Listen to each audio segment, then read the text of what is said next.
Hi, I'm Jackson Avery Steele, the horror veteran. And I'm Madelyn, the horror novice, and welcome to Bloody Wankers. Your quintessential home for all things horror. Today we are watching the great anticipated Dead Meat Horror Awards. And we're just filling out our ballots and it's about to start. Woohoo! It's starting right now as we speak. I can't keep track With of an all ad. this. And we got an ad! 3, 2, 1, 0. This is a true story. It happened right here in my town. Okay, whippies.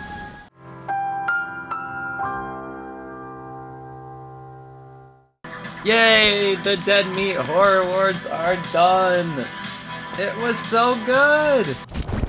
Okay, we just watched the 2026 Dead Meat Horror Awards of 2025 movies, and man, it was just so well made. Just every part of it, all of the special features, all of the in memoriam section. Yeah, that especially. Yeah, it was just so well done. All of the cool announcers, such as some of Radio Silence, David Howard Thornton, Ken Forway, Zelda Williams, David L. Smolchin, Kane Hodder. It was all so cool, and everyone on the Dead Meat team just did a wonderful, wonderful job. So let's just talk about who won and what our little opinions were of it. Okay, so number 1 was Best Stunts or Choreography. Who won was Sinners, and I guessed that. But I wanted Final Destination Bloodlines to win because, man, they have to coordinate so much people, including the oldest stunt woman lit on fire, which is fun. She was like 71, I think, or something like that, in her 70s. Yeah. I wanted Sinners to win everything, and that was Sinners just because winning, so. I adored Sinners so much, and I'm sure many people have. But coming out of that movie, I was just so awestruck. There's just so much to say. We'll have to just cover it on the channel. Yeah, we'll have to cover the channel. But the one singing choreography scene where everything just melts away. It's gorgeous. It made me cry in person watching it again, even though it was just a clip of it made me start to cry again. Yeah, I will say I wanted Final Destination Bloodlines for more of the stunts. So I kind of wish they were grouped apart, but I get why they were grouped together. But definitely on the choreography, like Sinners, it was just the singular best scene in all of 2025 movies. Yeah, there's so much to say about that movie as a whole, but that scene, it sticks with you. If you've seen it, you know what we're talking about, and it resonates with everyone. Yeah, definitely. And then for Best Digital Effects, I didn't really know who would win. I guessed Jurassic World, maybe. I wanted Final Destination Bloodlines. That would be a common thing. But the movie Together actually won it. I actually did mark Together for this one because I was thinking about specifically the eyes and the bodies melding together. And I think that is the reason it was given to them. It feels super realistic. So looking back at that, I'm like, that was a good win. Yeah. And then for Best Practical Effects, I wanted The Ugly Stepsister to win because I came out of that movie and it was one of my favorite fairy tale adaptations I've seen in a very long time. One thing I don't really cover on this channel much because we haven't covered much of like the horror side of fairy tales is how much I adore them and how much I adore them, especially when they stay true to their darker roots. And that movie captured so much. We believe The Ugly Stepsister won for Best Practical Effects, which we both wanted. Yeah. It's such a bizarre, amazing movie. I was one of those weird kids who had a fear of tapeworms growing up. That's not a weird fear to have once you look into them. I know, but I was probably one of the only kids who knew what tapeworms were. But man, if you're like me and have lived your life in fear of tapeworms, The Ugly Stepsister. I will say that movie is what inspired a work of my own that I'm still in progress. Specifically the tapeworm part. I was just so fascinated by their use of it. Yeah, and the whole movie was just everyone, the actors, everyone behind the scenes too. Phenomenal movie. Next up, Best Production Design. Frankenstein is who I guessed would win, and they ended up winning. But I wanted Sinners to win, although, like, it was really a toss-up. Something that was really cool, though, was we learned that Sinners, with the fake town that they made fake and, like, period-accurate store items that you... Yeah. And they was researched exactly what people would be selling, where they would be selling it, like, at what time and the place, and everything that went into the world building of setting it back in the past. Gorgeous, brilliant. There's so much we learned about Sinners that made me appreciate the movie even more. And I was just like, wow, but really? Frankenstein, I mean, they built a boat, a crazy cool boat. Yeah. They built so much cool things. So which that shocked me. I thought the boat was CGI. I know, yeah. I was like, oh. It was okay. crazy. Best kill, I thought that Aunt Gladys from Weapons would get it. But it ended up going to Eric Campbell from Final Destination Bloodlines, which I was actually surprised by, both that it didn't go to Aunt Gladys, but also that kill in Final Destination, because I honestly think the garbage truck scene with, I believe her name is Anna Laurie, that actress, I thought that kill was so gross. But yeah, great for Eric Campbell, and love some Final Destination representation. Next, best villain, I thought it'd be Aunt Gladys, and it was great. And it was cool that David Howard Thornton announced that, and yeah, it was a cool thing. It is of note, though, that we almost thought that Hard Eyes, actually, the Hard Eyes killer would get it. Yeah, very, very close. They just talked a lot about, like, the care that went into the costume and into creating a killer who had such a unique personality. And when we watched it, it was our first Valentine's Day date. Yeah. And I have to say, this is how much I've progressed from being just a horror novice.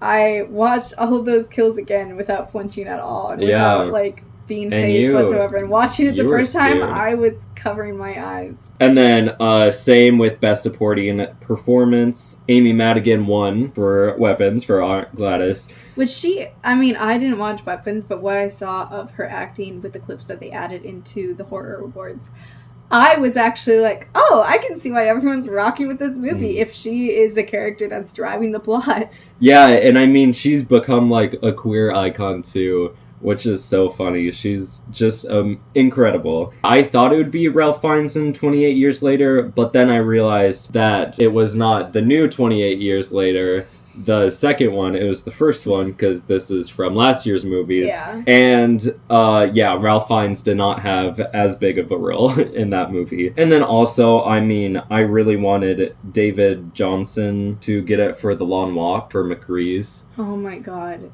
We have to talk about Long Walk in another video, because what I read it. Character. Oh my goodness. I watched it. Incredible. You cannot watch The Long Walk and not fall in love with specifically McGreaves. He is the heart and soul of everybody in that group. He is the reason any of them like stay alive as long as they do, frankly, because of the moral support and because they build, like what you said, almost brotherly bonds together during The Long Walk. And it has such a phenomenal ending that will stick with you forever. It's brilliant. Yeah, and then moving on to Best Lead, Michael B. Jordan got it. Again, great. He played two characters. He was phenomenal. He won an Oscar. But Miles Catton from Sinners, Preacher Boy. We thought... Man. I was like...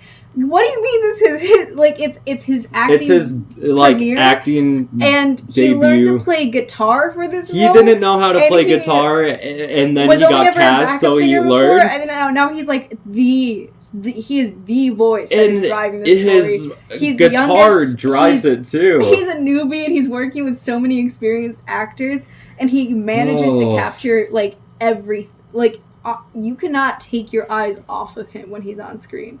But again, that movie is just full of such a stacked cast, you know? Yeah. So I wasn't, like, shocked that he got Best.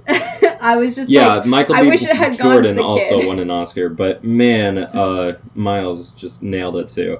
And then Best Director, I wanted Ryan Coogler, and Ryan Coogler got it for Sinners. I think Zach Cregger is an amazing director. Weapons was amazing. I didn't like Barbarian as much, but I know that's kind of a hot take. Yeah. I think the director, Emily Lichfeldt, for Ugly Stepsister, did a wonderful job. Yeah. Yeah. All of the visuals looking back, I was like, wow, yeah. I didn't even have to look back. Yeah. I just, like, I love Sinners, so I wanted Sinners to do pretty much everything, but there was a couple of those that I did nail that I was like, they have to get this for, like, this movie and this movie. And Ugly Stepsister was one of those that I'm like, they need something, because I was flabbergasted. I mean, all of the directors are great. Like, Danny Boyle for 28 Years Later, amazing. Guillermo del Toro for Frankenstein, The Long Walk. Amazing. Francis Lawrence for The Long Walk. All great. You can't go wrong with any pick, but glad it went to Ryan Coogler and wish he got that Oscar. But I get logistically the game you have to play in Hollywood, and I get why he didn't get it.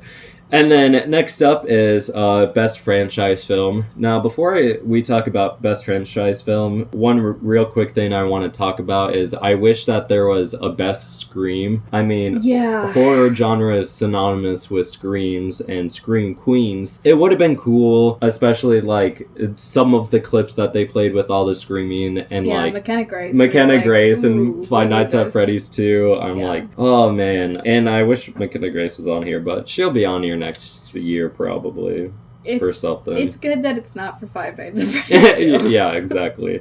So, Best Franchise Film, I was hoping 28 Years Later, and I was hoping The Toxic Avenger, and I knew it wasn't going to be The Toxic Avenger, because so few people, I think, like, look at The Toxic Avenger and think of it as a franchise, like, series of films, you know?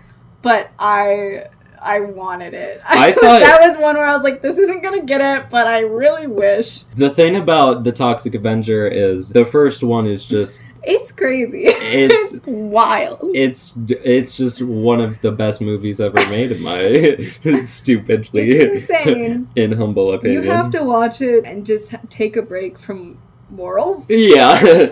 I get that it didn't win, but I do think it... But Peter Dinklage was great in this movie. But Peter Dinklage was great. I mean, he's always great, but like... Another thing is VHS Halloween. I love the VHS franchise, but whatever the trilogy with like 99 or 98, whatever that trilogy is, it's great. The first couple, it's kind of morally wrong. The Alien one, Beyond, it's got some good ones, but VHS Halloween was not my speed. And then lastly, the best standalone film. I wanted The Long Walk. What did you want? I wanted Sinners. Yeah, and Sinners ended up getting it. I just really wanted Sinners to win so many things, and it's like, it's not that I didn't want other films to win, obviously. It was just like, looking at everything, I was just like, Sinners, Ugly Stepsister, Sinners. Yeah, I mean, Sinners was my favorite movie overall from last year. We watched it, like, was it the day it came out, or was it, like, first week? Yeah, it was like, really early. It was really early. And we came out with that, and we were like, ooh. Both The Long Walk and Sinners are very important movies in very different ways. I think The Long Walk has, like, an interesting fascism message and brotherhood message. Found family, and the ending was just, like, haunting. But then Sinners just had an incredible, like, it had the race component, it had the, like, history kind of, I don't know. So much attention to detail to have historically accurate stories put into something that is then also supernatural, focused on raising voices in one community while also uplifting every other community together, and making it a fun, thrilling watch that still jerks and it's everything inside of you. It's such a brilliant piece of... And so, like, I rated the movies the same, both 5 stars, but, like, you can't go wrong with either. Sinners is just so good. The music, the historical accuracy, everything, learning about more of sharecropping, juke joints. I mean, I gotta write a killer AP Lane essay on Sinners. So, I mean, there's so much you can learn from just watching that movie, but it's a movie that also inspires you to go out and research more on your own. And it's really important, especially during a time where history is actively being wiped. Yeah, and whitewashed. And any movie in this, any award that was given, it would have been fantastic the other way. Besides Five Nights at Freddy's 2. I I got really scared that they were going to get practical effects. And it's not because they didn't put effort into the movie. They put so much effort into the animatronics. The practical effects were so good. All of the animatronics and the animatronic puppets, but the movie was so bad. I was like, if we're giving awards for movies, please let them be good movies, because there's so much handmade stuff in all of these movies, and they all need attention. That's why they're all on the list in the first place. But God, I love Stepsister! Yeah. Stepsister, The Long Walk, Sinners, definitely highlights. Besides the award itself, we also got announced to Freshmeat, which is a really cool idea. So Dead Meat is having a little short horror film competition and taking like the best and releasing that theatrically. And so we are going to try our best to make a little short film within next week and submit it. I just am so excited for Dead Meat to just keep on doing what they're doing. They're just absolute titans of the genre. I've been following them since COVID. They've been my complete inspiration and what has caused me to want to go into horror movies and inspire me to make horror movies. So I'm really excited to see them go into more on the side of producing the movies rather than just covering them. We're gonna have fun with that, and we'll let you guys know more about that in the coming weeks. But without further ado, we've been the Bloody Wankers. Jerking off.